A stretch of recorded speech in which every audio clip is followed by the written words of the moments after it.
Aquella mañana de enero, cuando el relojero abrió la tapa trasera del reloj y me mostró lo que había dentro, sentí que el suelo desaparecía bajo mis pies. No era veneno, no era nada que pudiera hacerme daño físico, era algo mucho peor. Era una fotografía diminuta, enrollada con cuidado, protegida por un pequeño cilindro de cristal y junto a ella un papel amarillento con una letra que reconocería en cualquier parte del mundo, la letra de mi hijo Javier. Pero déjenme contarles cómo llegué hasta ese momento. Mi nombre es Lucía Ortega y tengo 62 años.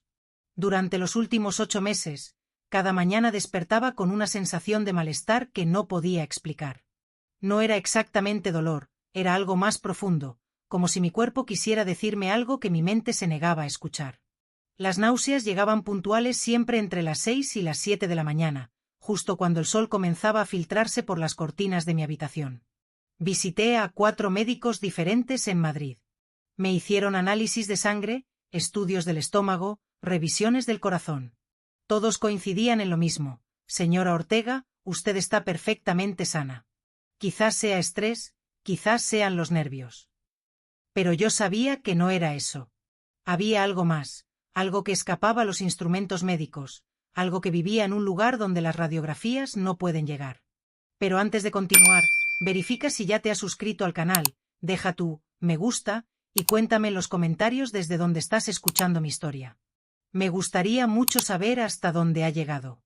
El reloj llegó a mi vida hace exactamente 3 años, envuelto en papel azul celeste con un lazo plateado que brillaba bajo las luces del árbol de Navidad. Javier, mi único hijo, me lo entregó con una sonrisa que entonces interpreté como orgullo. Es antiguo, mamá. Lo encontré en una subasta en el rastro. Perteneció a una mujer que vivió 100 años. Dicen que trae buena fortuna. Lo usé desde ese día sin falta. Cada mañana, antes de salir de casa, me lo colocaba en la muñeca izquierda. Se convirtió en parte de mí, en una extensión de mi piel, en el único vínculo tangible que me quedaba con un hijo que poco a poco se había convertido en un extraño, porque esa es la verdad que me cuesta pronunciar. Javier y yo llevamos 2 años sin hablarnos realmente. Oh, sí. Intercambiamos palabras. Nos llamamos en los cumpleaños. Nos enviamos mensajes corteses en las fechas importantes, pero las conversaciones verdaderas, esas que nacen del alma y llegan al corazón, esas murieron hace mucho tiempo. Todo comenzó con un malentendido, o quizás comenzó mucho antes, con pequeños silencios que fui acumulando como quien guarda monedas en un frasco, sin darse cuenta de que el peso terminaría rompiéndolo todo. Javier se casó con Marta Torres hace 5 años, y desde entonces algo cambió entre nosotros. No fue culpa de ella, aunque durante mucho tiempo quise creer que sí. Era más fácil señalar hacia afuera que mirar hacia adentro. La verdad es que yo cometí errores, muchos. Hablé cuando debí callar, callé cuando debí hablar, opiné sobre decisiones que no me correspondían. Y cuando Javier me pidió espacio, yo interpreté esa palabra como abandono. El orgullo es una enfermedad silenciosa. No aparece en los análisis de sangre, no se detectan las radiografías, pero carcome por dentro lentamente hasta que un día despiertas y te das cuenta de que has construido muros tan altos que ya no puedes ver el rostro de las personas que amas. Aquella mañana en la tienda de antigüedades, el relojero, un hombre de 70 años con manos de artista y ojos que parecían haber visto demasiado, me miró con una expresión que no supe descifrar. Señora, me dijo, este reloj guarda un secreto. ¿Quiere conocerlo? Yo asentí sin saber que esa respuesta cambiaría todo lo que creía saber sobre mi hijo, sobre mí misma y sobre los años que habíamos desperdiciado en silencio. Cuando desenrolló aquella fotografía diminuta y leí las palabras escritas en el papel amarillento, las lágrimas comenzaron a caer sin permiso y entendí por fin que las náuseas no eran una enfermedad del cuerpo, eran el eco de un corazón que llevaba demasiado tiempo pidiendo perdón. La fotografía era pequeña, no más grande que un sello, pero en ella cabía un universo entero de dolor y amor que yo había sido incapaz de ver durante años. Era una imagen de Javier cuando tenía 8 años. Estaba sentado en el columpio del parque, cerca de nuestra antigua casa, con esa sonrisa que iluminaba sus ojos. Yo aparecía detrás de él, empujando el columpio con el cabello largo y oscuro que entonces usaba, con una expresión de felicidad absoluta que había olvidado que alguna vez tuve. El papel amarillento contenía apenas 2 líneas escritas con la letra apretada de mi hijo, para que nunca olvides que hubo un tiempo en que éramos felices y para que sepas que, aunque el silencio nos separe, sigo siendo aquel niño que te amaba sin condiciones. Sí. El reloj me observaba en silencio mientras yo intentaba procesar lo que tenía frente a mis ojos. Las náuseas, aquellas náuseas inexplicables que me habían perseguido durante meses, comenzaron a cobrar sentido. Mi cuerpo había estado respondiendo a algo que mi mente se negaba a aceptar, la culpa.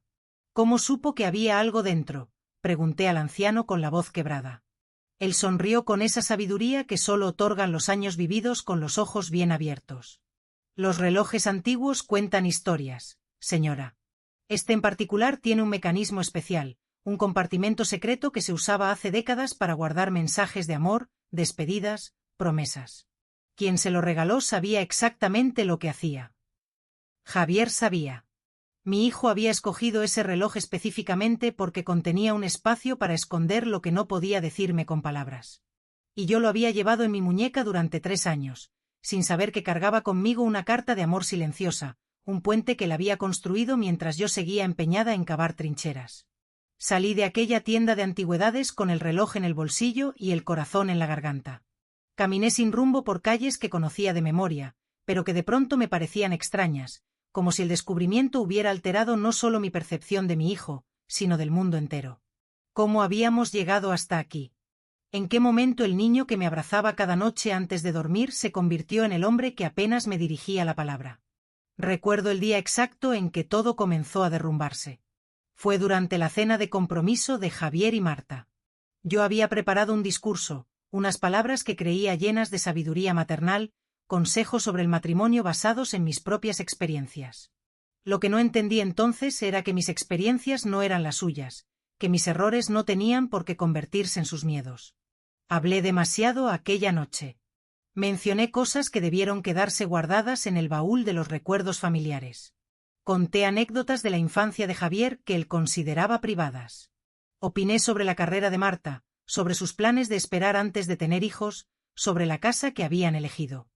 Cada palabra mía era una piedra que iba construyendo un muro entre nosotros, y yo estaba tan ocupada hablando que no me di cuenta.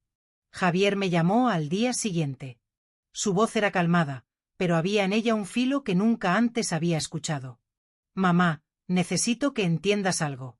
Te quiero, pero necesito que respetes mis decisiones.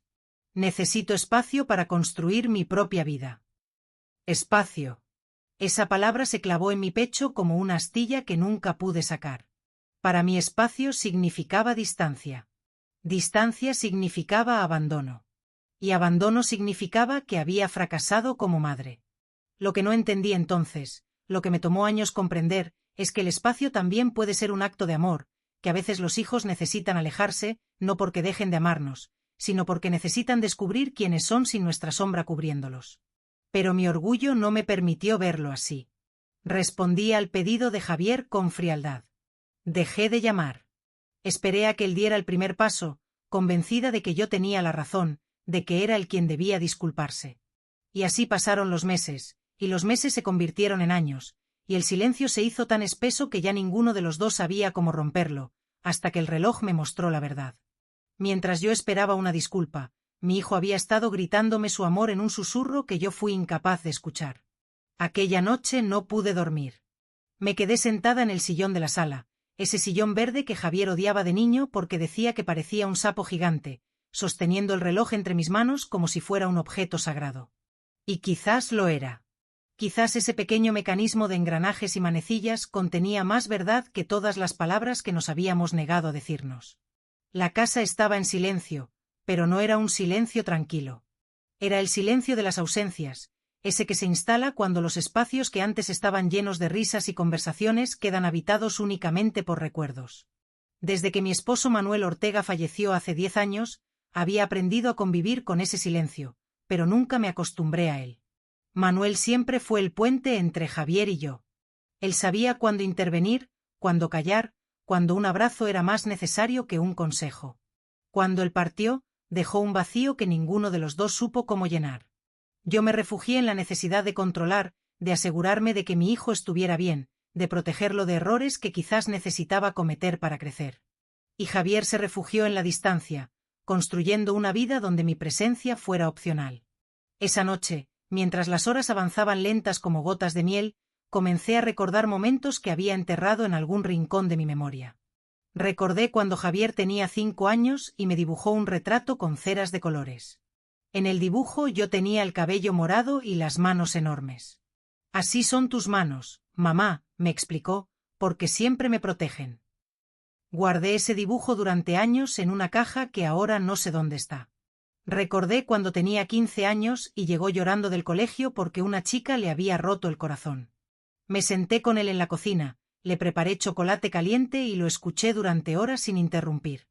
Esa noche me dijo: gracias por no darme consejos, mamá. Solo necesitaba que me escucharas. ¿En qué momento olvidé esa lección? ¿Cuándo dejé de escuchar para solo hablar? Recordé el día de su graduación universitaria cuando subió al escenario con su toga y su birrete y buscó mi rostro entre la multitud antes de recibir su diploma. Nuestras miradas se encontraron y él sonrió con esa sonrisa que heredó de su padre, esa que le iluminaba los ojos.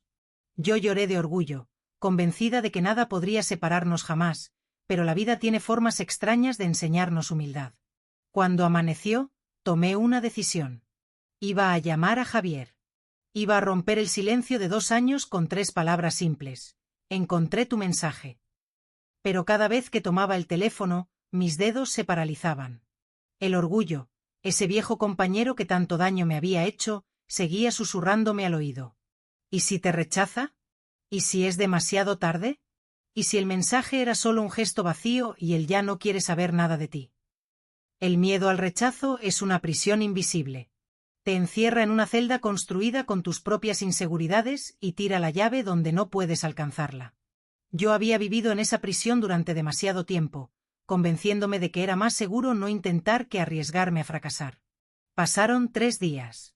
3 días en los que releí el mensaje de Javier cientos de veces, en los que miré la fotografía hasta memorizar cada detalle, en los que ensayé conversaciones imaginarias que nunca sucedían. Y entonces, una tarde de lluvia, el teléfono sonó. Era mi hermana Elena, la única persona que conocía toda la historia entre Javier y yo. La única que se había atrevido a decirme verdades que yo no quería escuchar. Lucía, me dijo con esa voz suya que siempre parece saber más de lo que dice. ¿Has hablado con tu hijo últimamente?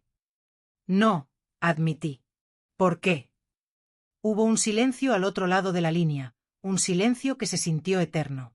Porque acabo de encontrarme con Marta en el mercado y me contó algo que creo que debería saber. Mi corazón se detuvo por un instante.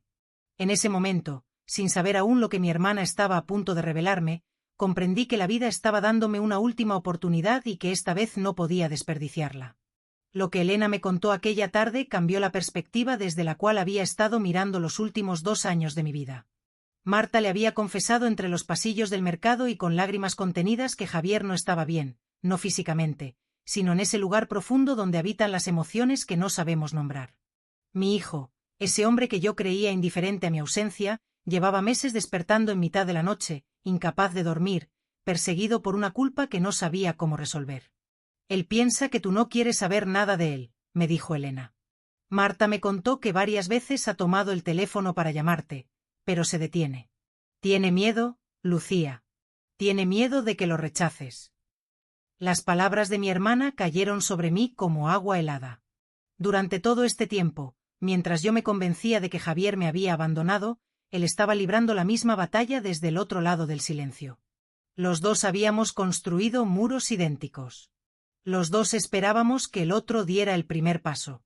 Los dos teníamos tanto miedo de ser rechazados que preferíamos la agonía de la distancia a la posibilidad del rechazo.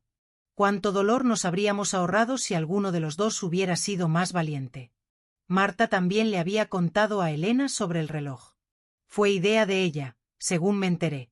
Ella fue quien encontró aquel reloj antiguo en la subasta, quien descubrió el compartimento secreto, quien sugirió a Javier que lo usara para enviarme un mensaje que no se atrevía a decir en voz alta.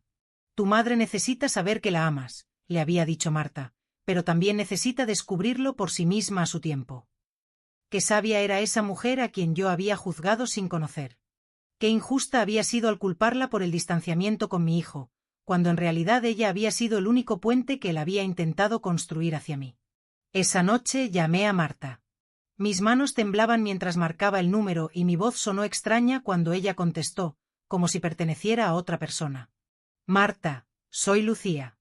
Necesito hablar contigo. Hubo un silencio breve cargado de sorpresa. Luego, su voz cálida atravesó la línea telefónica. Llevo 3 años esperando esta llamada, Lucía, no sabes cuánto. Hablamos durante 2 horas, 2 horas en las que ella me contó cosas sobre mi hijo que yo desconocía. Me habló de las noches en que Javier miraba fotos antiguas de nuestra familia y se quedaba en silencio durante horas. Me contó sobre el Día de la Madre del año pasado, cuando él compró una tarjeta para mí, la escribió completa y luego no tuvo el valor de enviarla. Me reveló que guardaba esa tarjeta en el cajón de su mesita de noche junto a otros objetos que yo le había regalado a lo largo de su vida. Él te echa de menos cada día, me dijo Marta. Pero el orgullo es un monstruo silencioso que devora lo mejor de nosotros. Y Javier heredó ese orgullo de alguien. Tenía razón. Mi hijo había aprendido de mí el arte terrible de callar cuando más necesitaba hablar. Yo le había enseñado sin querer que el silencio era una forma de protegerse del dolor y ahora los dos estábamos atrapados en una cárcel que yo misma había construido. ¿Cómo lo soluciono?, pregunté sintiendo que las lágrimas comenzaban a caer. ¿Cómo deshago tanto daño?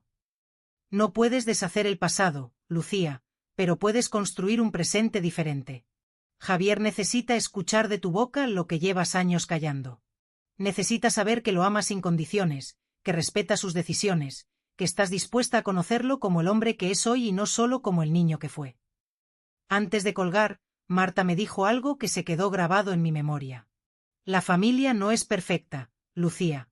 Está hecha de personas imperfectas que eligen amarse a pesar de sus errores. El amor verdadero no exige perfección, exige presencia. Y ustedes dos llevan demasiado tiempo ausentes el uno del otro. Esa noche tomé una decisión. No iba a llamar a Javier. Iba a hacer algo que requería más valor. Iba a presentarme en su puerta con el reloj en la mano, con el corazón expuesto, dispuesta a pedir perdón por primera vez en mi vida, porque hay palabras que no pueden decirse a través de un teléfono. Hay verdades que necesitan mirarse a los ojos para ser creídas. El viaje hasta la casa de Javier dura apenas 40 minutos en autobús.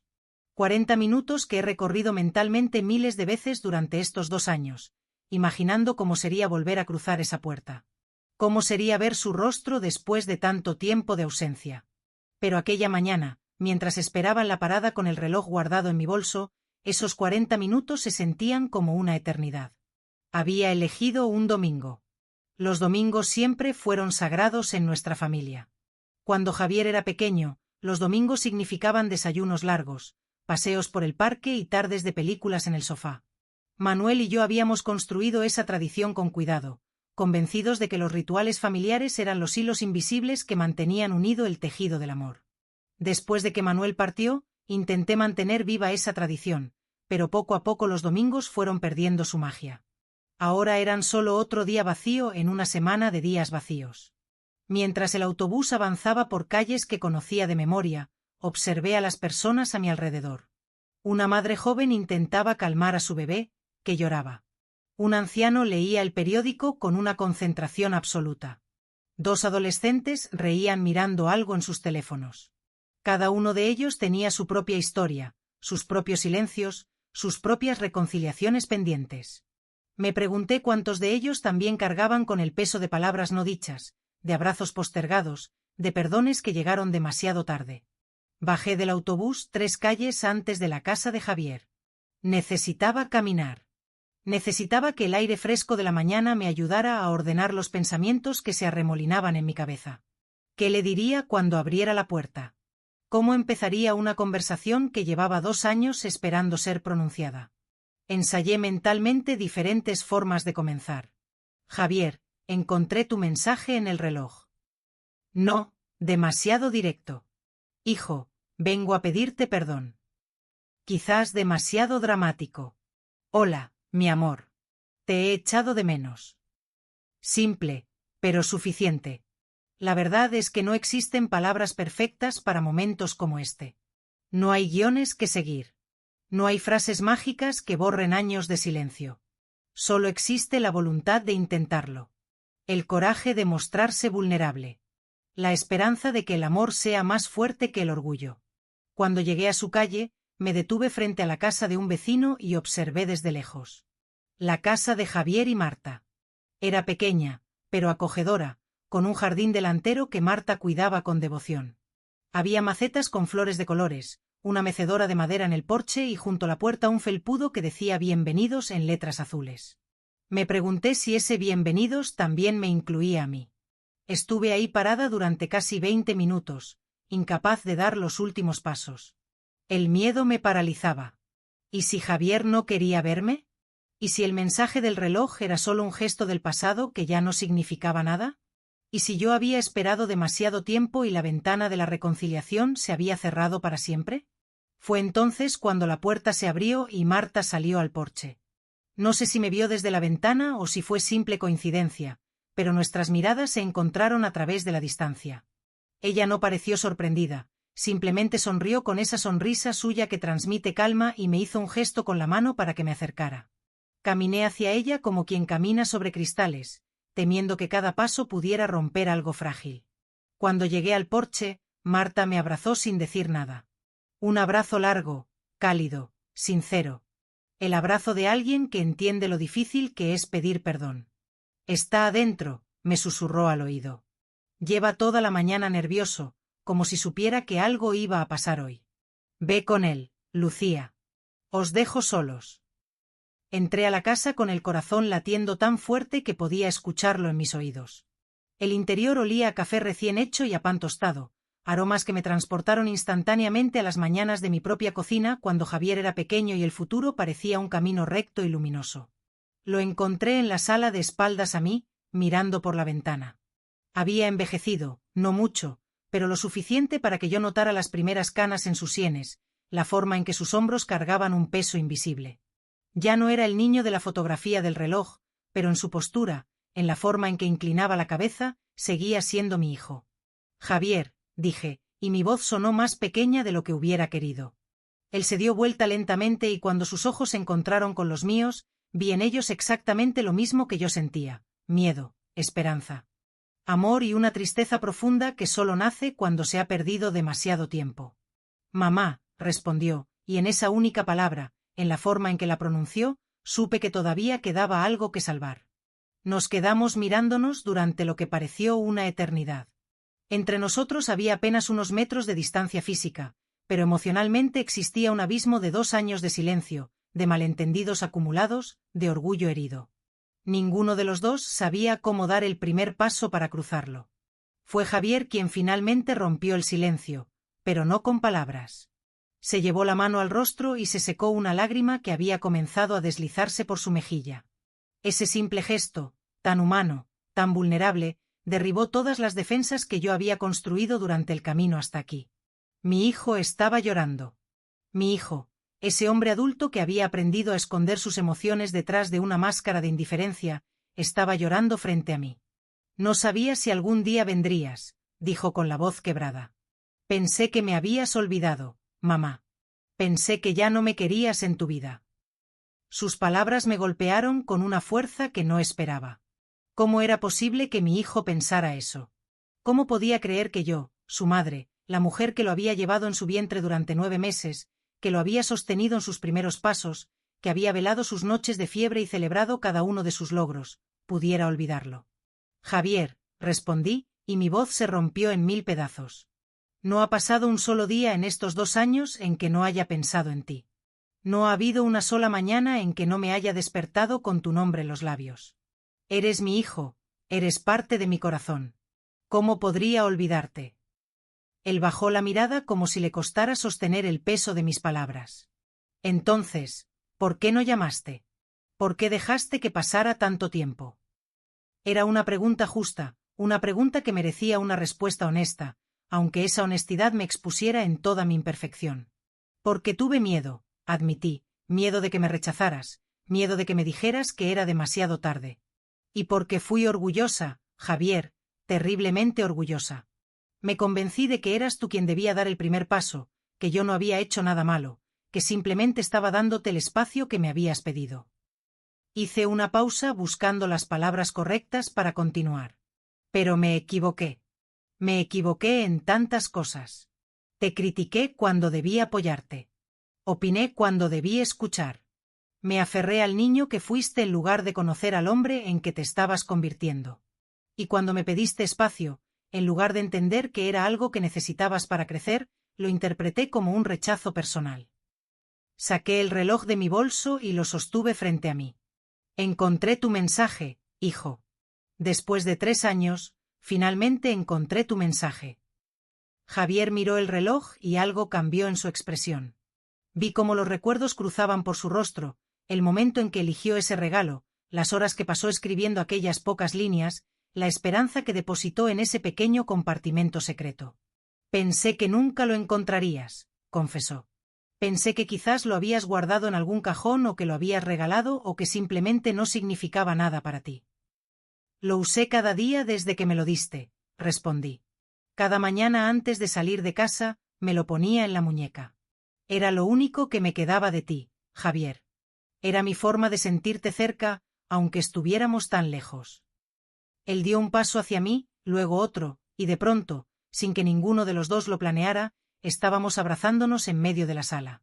Un abrazo torpe al principio, como de 2 personas que han olvidado cómo encajar sus cuerpos. Pero poco a poco el abrazo encontró su forma y nos quedamos así, sostenidos el uno al otro, dejando que las lágrimas hicieran el trabajo que las palabras no podían hacer. Lo siento, mamá, murmuró Javier contra mi hombro. Siento haber sido tan duro contigo. Siento haberte hecho sentir que no te necesitaba. Siento todos estos años de silencio. No, hijo, respondí acariciando su cabello como cuando era pequeño. Soy yo quien debe pedirte perdón. Fui yo quien no supo respetar tus límites. Fui yo quien dejó que el orgullo destruyera lo más valioso que tengo, nuestra relación. Nos separamos lentamente, mirándonos a los ojos con una honestidad que no habíamos compartido en años. En ese momento supe que el camino hacia la reconciliación no sería fácil. No se pueden borrar 2 años de distancia con un solo abrazo. Pero también supe que estábamos dispuestos a intentarlo y eso era más de lo que teníamos ayer. ¿Te quedas a desayunar?, preguntó Javier secándose las lágrimas con el dorso de la mano. Marta hace unas tortitas increíbles. Dice que es receta de su abuela. Sonreí. Era una invitación simple, cotidiana, pero en ese contexto significaba mucho más. Era una puerta que se abría, una oportunidad de reconstruir lo que habíamos perdido. Me encantaría, respondí. Caminamos juntos hacia la cocina, donde Marta ya había comenzado a preparar la masa. Ella nos miró entrar y su rostro se iluminó con una sonrisa que contenía alivio, esperanza y algo que se parecía mucho a la felicidad. Sin decir nada, sacó un tercer plato del armario y lo colocó en la mesa. Un lugar para mí, un lugar que quizás siempre había estado esperando. Durante el desayuno hablamos de cosas pequeñas, del jardín de Marta y las flores que estaba cultivando para la primavera, del trabajo de Javier en el estudio de arquitectura donde llevaba 5 años, de mis clases de costura en el centro cultural, algo que él no sabía que había comenzado. Eran conversaciones superficiales, pero necesarias. Eran los primeros ladrillos de un puente que tendríamos que construir piedra a piedra. Fue hacia el final del desayuno cuando Javier tomó mi mano sobre la mesa y me miró con una seriedad que me recordó a Manuel. Mamá, hay algo que necesito contarte, algo importante. Sentí un escalofrío recorrer mi espalda. La forma en que lo dijo, el peso en su voz me indicó que lo que venía no era una noticia cualquiera. Marta y yo hemos estado intentando tener un hijo durante los últimos 3 años, continuó. No ha sido fácil. Hubo momentos en que pensamos que no sucedería nunca. Pero hace 2 semanas recibimos una noticia. Miré a Marta, que tenía los ojos brillantes de emoción contenida. Luego volví a mirar a mi hijo.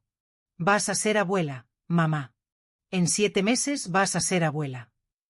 El mundo se detuvo por un instante y en ese instante comprendí que la vida me estaba ofreciendo no solo una segunda oportunidad con mi hijo, sino también la posibilidad de un nuevo comienzo, un nuevo ser que llegaría a este mundo, ajeno a todos nuestros errores pasados, portando la promesa de un futuro diferente. Las lágrimas volvieron a caer, pero esta vez eran lágrimas de una alegría que no sabía que aún era capaz de sentir. Los meses que siguieron a aquella mañana de reconciliación fueron los más luminosos que había vivido en años. Era como si alguien hubiera abierto las cortinas de una habitación que había permanecido a oscuras durante demasiado tiempo, dejando entrar un torrente de luz que iluminaba rincones que yo creía perdidos para siempre. Comencé a visitar a Javier y Marta cada domingo, recuperando esa tradición familiar que tanto había extrañado. Llegaba temprano con algún postre casero o un ramo de flores del mercado y pasábamos las mañanas conversando, cocinando juntos, construyendo poco a poco el puente que el silencio había destruido. No era perfecto. A veces surgían momentos incómodos, silencios que se extendían un poco más de lo necesario, temas que evitábamos por miedo a reabrir heridas, pero estábamos intentándolo y eso era lo que importaba. Marta se convirtió en la hija que nunca tuve. Me enseñó a ver a mi hijo con ojos nuevos, a entender sus miedos y sus sueños desde una perspectiva que yo, tan ocupada en mi papel de madre, nunca había considerado. Juntas preparábamos la habitación del bebé, eligiendo colores suaves y muebles acogedores. Juntas tejíamos pequeñas mantas y gorros diminutos que parecían hechos para muñecos. En esas tardes de agujas y lana compartimos historias que nos acercaron más que cualquier conversación formal. ¿Sabes qué es lo que más admiro de ti, Lucía?, me dijo Marta una tarde mientras yo le enseñaba el punto que mi propia madre me había enseñado hace décadas. Tu capacidad de reconocer tus errores. No es fácil para nadie, pero para alguien de tu generación, donde pedir perdón se veía como debilidad, es especialmente valioso. Sus palabras me conmovieron profundamente. Durante toda mi vida había creído que la fortaleza consistía en mantenerse firme, en no mostrar vulnerabilidad, en tener siempre la razón. Pero la verdadera fortaleza, comprendí entonces, reside en la capacidad de doblarse sin romperse, de admitir que nos equivocamos, de tender la mano incluso cuando el orgullo nos grita que no lo hagamos. El embarazo de Marta avanzaba sin complicaciones y con cada semana que pasaba mi emoción crecía. Iba a ser abuela. Después de tantos años de vacío, de soledad, de domingos silenciosos en una casa demasiado grande para una sola persona, iba a tener una razón para levantarme cada mañana con el corazón lleno de propósito. Pero la vida, esa maestra implacable que nunca deja de enseñarnos lecciones, tenía otros planes. Fue durante el 5.º mes del embarazo de Marta, cuando las náuseas regresaron. Aquellas náuseas matutinas que habían desaparecido misteriosamente después de mi reconciliación con Javier volvieron con una intensidad que me asustó, pero esta vez venían acompañadas de otros síntomas. Un cansancio profundo que ninguna cantidad de sueño podía aliviar, una pérdida de apetito que me hacía ver la comida como un enemigo, dolores en lugares que antes no dolían. Al principio intenté ignorarlo. Me convencí de que era solo el estrés de los cambios, la emoción del bebé que venía en camino, quizás el peso de tantas emociones acumuladas finalmente cobrándose su precio. Pero cuando comencé a perder peso sin proponérmelo, cuando las ojeras se instalaron permanentemente bajo mis ojos, cuando subir las escaleras de mi casa se convirtió en un desafío, supe que algo andaba mal. No le dije nada a Javier. No quería preocuparlo. No quería empañar la alegría del embarazo con mis problemas. Además, una parte de mí tenía miedo de lo que los médicos pudieran encontrar. A veces la ignorancia se disfraza de esperanza. Fue Elena quien finalmente me obligó a actuar. Vino a visitarme una tarde y al verme, su rostro se transformó en una máscara de preocupación que no pudo disimular. Lucía, ¿qué te está pasando? Estás pálida como un fantasma y has perdido mucho peso. No es nada, mentí. Solo estoy cansada. Pero mi hermana me conocía demasiado bien. Me tomó de las manos, me miró directamente a los ojos y con esa voz que no admite discusión me dijo: mañana mismo vas al médico. Y no acepto un no por respuesta. Fui al médico y luego a otro más. Hubo análisis de sangre, estudios complicados con nombres que no podía pronunciar. Esperas interminables en salas frías que olían a desinfectante y a miedo. Cada vez que un médico fruncía el ceño mirando mis resultados, sentía que un pedazo de mi esperanza se desprendía y caía al vacío. El diagnóstico llegó un martes por la tarde en el consultorio de un oncólogo que hablaba con la suavidad de quien ha dado malas noticias demasiadas veces. Me explicó términos médicos que apenas comprendí.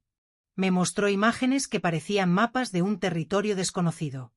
Me habló de opciones, tratamientos y probabilidades, pero solo una frase se quedó grabada en mi mente, resonando como un eco en una habitación vacía. Señora Ortega, el diagnóstico llegó tarde, demasiado tarde. Salí de aquel consultorio con un papel en la mano que contenía mi sentencia. Me quedaban entre 6 y 9 meses de vida. Quizás un año si respondía bien al tratamiento paliativo, quizás menos si no lo hacía. Caminé por las calles de Madrid sin rumbo, viendo el mundo con ojos nuevos. Los árboles que bordeaban las avenidas me parecieron más verdes que nunca. El cielo de la tarde, pintado con tonos naranjas y rosados, me resultó de una belleza casi insoportable.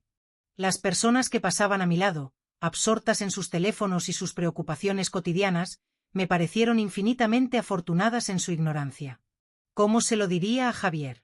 Acabábamos de reencontrarnos después de 2 años de silencio. Acabábamos de reconstruir un puente que creíamos destruido para siempre. ¿Cómo podía decirle que ese puente tendría que soportar tan pronto el peso de una despedida? Y el bebé, mi nieto o nieta, que nacería en apenas 4 meses, ¿llegaría a conocerlo? ¿Tendría tiempo de sostenerlo en mis brazos? ¿De cantarle las canciones de cuna que le canté a su padre? ¿De transmitirle, aunque fuera, una pequeña parte del amor que sentía por él, incluso antes de que existiera? Esa noche, sentada en el sillón verde de mi sala, con el reloj de Javier apretado contra mi pecho, tomé una decisión. No iba a desperdiciar el tiempo que me quedaba en lamentos ni en autocompasión.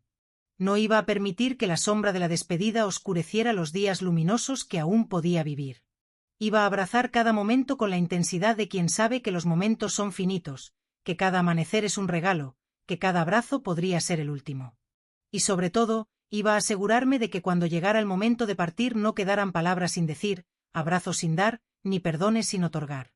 Porque si algo me había enseñado el silencio de estos años, era que el tiempo perdido no se recupera y yo ya había perdido demasiado. Le conté a Javier una semana después del diagnóstico. No encontraba el momento adecuado. No existía un momento adecuado para una noticia así, pero sabía que cada día que pasaba sin decírselo era un día de engaño y ya habíamos tenido suficientes silencios entre nosotros. Elegí una tarde de domingo después del almuerzo, cuando Marta se había recostado a descansar y nosotros dos nos quedamos solos en el jardín. El sol de otoño bañaba las flores con una luz dorada que parecía sacada de un cuadro y el aire tenía ese aroma a tierra húmeda que siempre me ha recordado a los nuevos comienzos. Qué extraño, pensé, hablar de finales en un escenario tan lleno de vida. Javier, comencé tomando su mano entre las mías. Necesito contarte algo difícil y necesito que me escuches hasta el final antes de decir nada. Vi cómo su rostro se tensaba, cómo sus ojos buscaban en los míos alguna pista de lo que venía. Creo que en algún nivel profundo ya lo sabía.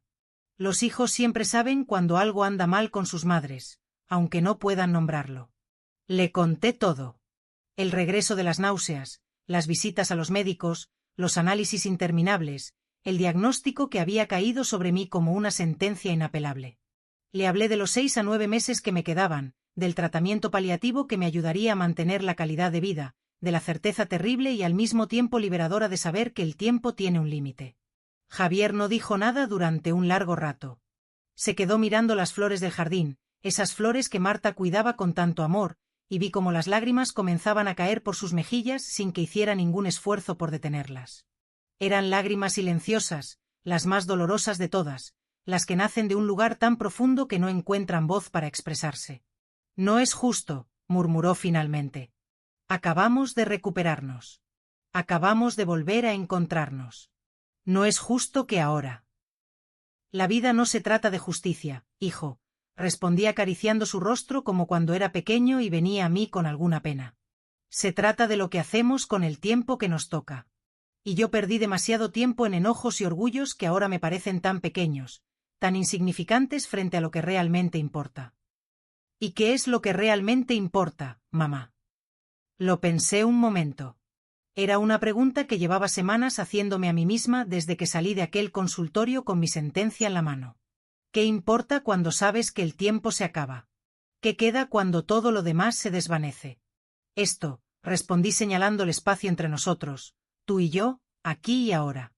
Marta descansando adentro con nuestro nieto creciendo en su vientre, las tardes de domingo que nos quedan por compartir, las palabras que todavía podemos decirnos, los abrazos que todavía podemos darnos. Eso es lo que importa, Javier. Todo lo demás es ruido. Esa tarde hablamos durante horas. Hablamos de cosas que nunca nos habíamos atrevido a mencionar, de heridas antiguas que necesitaban aire para sanar, de miedos que habíamos cargado en silencio durante demasiado tiempo. Javier me contó sobre los años de distanciamiento desde su perspectiva, sobre cómo mi necesidad de control lo había hecho sentir sofocado, sobre cómo cada consejo no solicitado era percibido como una crítica a sus decisiones. Y yo escuché, realmente escuché, sin defenderme, sin justificarme, sin interrumpir. Sé que lo hacías porque me querías, me dijo. Siempre lo supe, pero a veces el amor mal expresado se siente como una jaula, mamá. Y yo necesitaba volar. Lo entiendo ahora, respondí. Ojalá lo hubiera entendido antes. Ojalá hubiera tenido la sabiduría de dejarte ir para que pudieras volver por tu propia voluntad. Volví, dijo él apretando mi mano. Aunque tarde, volví. Y tú también volviste.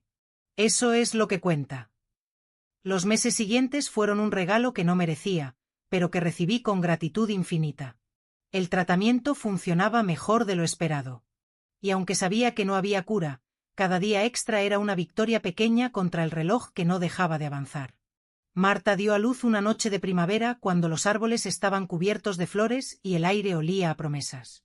Fue una niña perfecta, con los ojos de su padre y la nariz de su madre, con dedos diminutos que se aferraron a mi dedo índice, como si supiera exactamente quién era yo. Se llamará Esperanza, anunció Javier con los ojos brillantes de emoción. Porque eso es lo que nos has devuelto, mamá, Esperanza. Sostuve a mi nieta en mis brazos y sentí que algo se completaba dentro de mí. Toda la tristeza de los años perdidos, todo el dolor del diagnóstico, todo el miedo al futuro incierto se disolvió por un instante en la presencia de esa vida nueva, de esa pequeña criatura que acababa de llegar al mundo, sin saber nada de los errores de los adultos, sin cargar con el peso de nuestras historias. Esperanza, susurré besando su frente suave. ¡Qué nombre tan perfecto! Los días se convirtieron en semanas y las semanas en meses. Mi salud fluctuaba como las mareas, con días buenos en los que casi podía olvidar que estaba enferma y días difíciles en los que el cuerpo me recordaba con dureza sus limitaciones. Pero incluso en los días difíciles encontraba razones para sonreír. Una foto de Esperanza en mi teléfono, una llamada de Javier preguntando cómo me sentía, una visita de Marta con flores frescas del jardín. Comencé a escribir. No sé exactamente cuándo ni por qué, pero un día tomé un cuaderno y empecé a volcar en él todo lo que quería que Esperanza supiera cuando fuera mayor.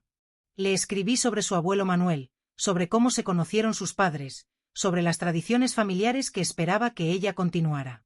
Le escribí sobre los errores que cometí y las lecciones que aprendí de ellos. Le escribí sobre el perdón, sobre cómo es más fácil otorgarlo que pedirlo, pero cómo ambos son necesarios para vivir en paz. Querida Esperanza, escribí una noche cuando el silencio de la casa era tan profundo que podía escuchar los latidos de mi propio corazón. Cuando leas estas palabras, probablemente yo ya no esté, pero quiero que sepas que te amé desde antes de conocerte, que tu llegada le dio sentido a mis últimos días, que cada sonrisa tuya fue un regalo que guardaré en el lugar donde vayan los recuerdos cuando dejamos de existir. Le escribí sobre el reloj, ese reloj antiguo que ahora guardaba no uno, sino dos mensajes secretos, el original de su padre y uno nuevo que yo había añadido para ella. Le expliqué que algún día, cuando fuera mayor, debería abrirlo y encontrar las palabras que su abuela le dejó escondidas en ese pequeño compartimento. No dejes que el orgullo te separe de las personas que amas, le aconsejé. No esperes a que sea demasiado tarde para decir lo que sientes. No permitas que los malentendidos se conviertan en muros. La vida es demasiado corta y demasiado frágil para desperdiciarla en silencios. Esta mañana, mientras escribo estas últimas páginas, el sol entra por la ventana de mi habitación con esa luz especial que solo tienen los amaneceres de verano en Madrid. Han pasado 8 meses desde el diagnóstico, más de lo que los médicos predijeron. Y aunque sé que el final está cerca, no siento miedo, siento paz. Una paz que no creí posible cuando comenzó todo esto. Javier vendrá a visitarme esta tarde, como todos los días. Traerá a Esperanza, que ya tiene casi 4 meses, y ha comenzado a reconocer mi rostro, a sonreír cuando me ve. Esa sonrisa desdentada y perfecta es el mejor regalo que la vida pudo haberme dado. Pienso en todo lo que viví en los 62 años que estuve en este mundo y me doy cuenta de que los momentos que más brillan en mi memoria no son los logros ni los reconocimientos. Son las tardes de domingo en familia, son los abrazos de mi hijo cuando era pequeño. Son las conversaciones con Manuel bajo las estrellas, son las risas compartidas con Elena. Son los últimos meses con Marta, Javier y Esperanza reconstruyendo lo que creíamos perdido. Si pudiera volver atrás, si pudiera hablar con la Lucía de hace 2 años, la que estaba atrapada en su orgullo y su silencio, le diría: suelta. Suelta el rencor. Suelta la necesidad de tener razón. Suelta el miedo al rechazo. Nada de eso importa. Lo único que importa es amar y dejarse amar con todas las imperfecciones, con todos los errores, con toda la torpeza que eso implica. El reloj sigue en mi muñeca, ya no funciona perfectamente. Las manecillas a veces se detienen sin razón aparente, como si el tiempo mismo supiera que para mí está llegando a su fin. Pero lo sigo usando cada día porque me recuerda que incluso en los silencios más largos, incluso en las distancias más dolorosas, el amor encuentra formas de manifestarse. A veces en un mensaje escondido, a veces en un abrazo tardío, a veces en una nieta que lleva el nombre de lo único que nunca debemos perder: esperanza. Cierro este cuaderno sabiendo que mi historia está llegando a su fin, pero también sabiendo que no termina conmigo. Continúa en Javier, en Marta, en mi pequeña Esperanza, que algún día leerá estas palabras y sabrá que su abuela la amó con todo lo que tenía. Continúa en cada persona que elija el perdón sobre el rencor, el diálogo sobre el silencio, el amor sobre el orgullo. No sé qué hay después de esto, no sé si hay algo o si simplemente dejamos de existir como una vela que se apaga. Pero sé que mientras alguien nos recuerde, mientras nuestras palabras sigan resonando en los corazones de quienes amamos, una parte de nosotros permanece y eso, de alguna manera, es suficiente. El sol está alto en el cielo. Escucho un coche estacionándose afuera. Deben ser ellos, mi hijo, mi nuera, mi familia, lo que queda de mi corazón latiendo en otros cuerpos, caminando por el mundo cuando yo ya no pueda hacerlo. Me levanto despacio con el cuerpo cansado, pero el espíritu ligero. Camino hacia la puerta, hacia los brazos que me esperan, hacia las sonrisas que iluminan mis últimos días, y mientras camino, sonrío. Porque a pesar de todo, a pesar de los años perdidos y los errores cometidos, a pesar del diagnóstico y el tiempo que se acaba, he aprendido algo que muchos nunca aprenden: el amor no se mide en años, se mide en momentos y mis últimos momentos están llenos de él. Gracias por acompañarme en esta historia. Si llegaste hasta aquí, te invito a reflexionar. ¿Hay alguien en tu vida con quien necesites reconciliarte? ¿Hay palabras que llevas demasiado tiempo callando? No esperes a que sea demasiado tarde. El momento es ahora. Siempre es ahora. Si esta historia tocó tu corazón, te invito a que hagas lo siguiente: suscríbete a este canal y activa la campanita para no perderte ninguna de nuestras historias. Cada semana traemos relatos que inspiran, emocionan y nos invitan a reflexionar sobre lo que realmente importa en la vida. Dale like a este vídeo. Tu like no solo nos apoya, sino que ayuda a que esta historia llegue a más personas que quizás necesitan escucharla hoy. Déjanos un comentario contándonos qué parte de la historia te emocionó más. ¿Hay alguien en tu vida con quien necesitas reconciliarte? ¿Qué mensaje te llevas de la historia de Lucía? Nos encanta leer sus comentarios y conectar con ustedes. Cada mensaje que nos dejan nos motiva a seguir creando contenido con amor y dedicación. Comparte este vídeo con alguien que necesite escucharlo. A veces una historia puede ser el empujón que alguien necesita para dar ese primer paso hacia el perdón y la reconciliación. Recuerda, la vida es demasiado corta para guardar rencores. No esperes a que sea demasiado tarde para decir te quiero, te perdono o lo siento. El momento es ahora. Gracias por ser parte de esta comunidad. Gracias por tu tiempo, tu atención y tu corazón abierto. Nos vemos en el próximo vídeo.